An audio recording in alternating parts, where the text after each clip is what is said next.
a macro geopolitical level, as well as on more micro-local levels, the ability to hedge against uncertainty feels more vital now than at any time, certainly since the end of the Cold War. Businesses and business leaders must be nimble-footed, agile, and creative in assessing possible trouble and forecasting problems to provide solutions.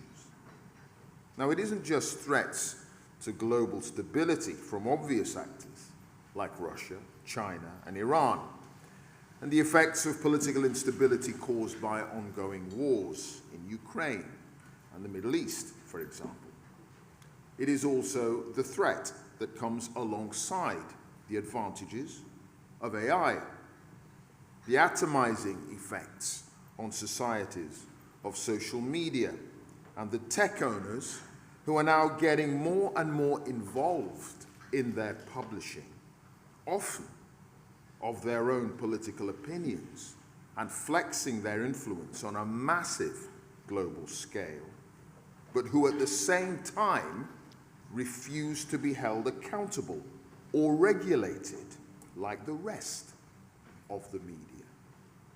Or the threat that could come from consumer backlashes to products and services from companies and entities that fail to adapt to changing attitudes and the mores in society, on diversity and inclusion and gender parity, for example, or indeed on attitudes to the environment.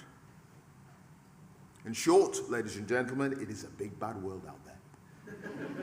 The reason we're in a new Cold War is it's not just geopolitical competition between the rising power and the established power. It's a competition of ideology. Now, this is not communism against Marxism.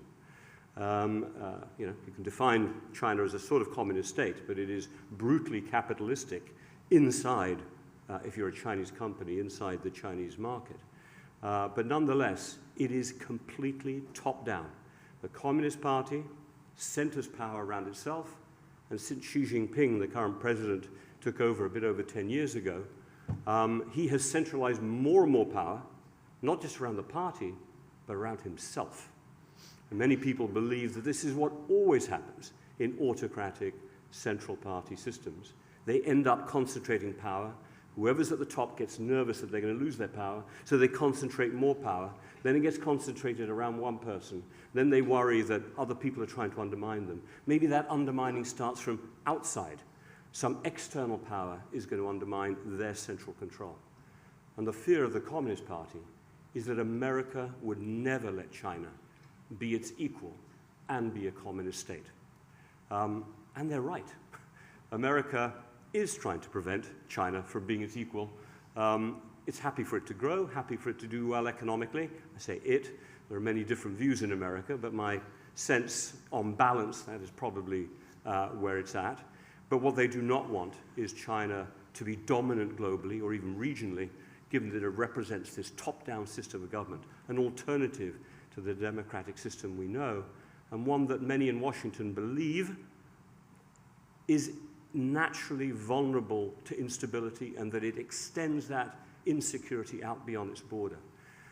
So we have a sort of ideological contest. People who believe in bottom-up government democracies against a China that believes in the primacy and for itself the success of the top-down system of government. Stress impacts our decision-making. It actually shuts down part of your brain. The front part of your brain, the prefrontal cortex, is really dense in receptors that stress hormones bind to.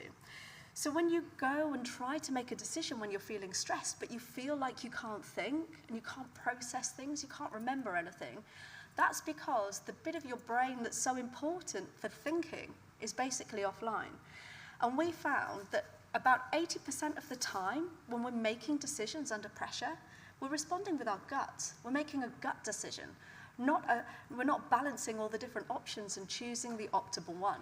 And our research has now changed the way that we deal with incidents in the UK. We train our firefighters to make decisions differently. And those techniques that we use are just as applicable in all walks of life. We use them just as effectively in a boardroom as we might do on the incident ground. But look, doing anything different like that, innovating, comes with its own degree of risk, because what happens if you fail, right? Well, I used to look at people in my industry, in the fire service, and even the ones who were the most sensitive were still so full of machismo that it was the kind of environment where you felt like you could never make a mistake, you could never fail, you could never express a vulnerability. And that's a problem when you're making decisions. That's a huge problem because you never push yourself to try anything hard. You never push yourself to innovate.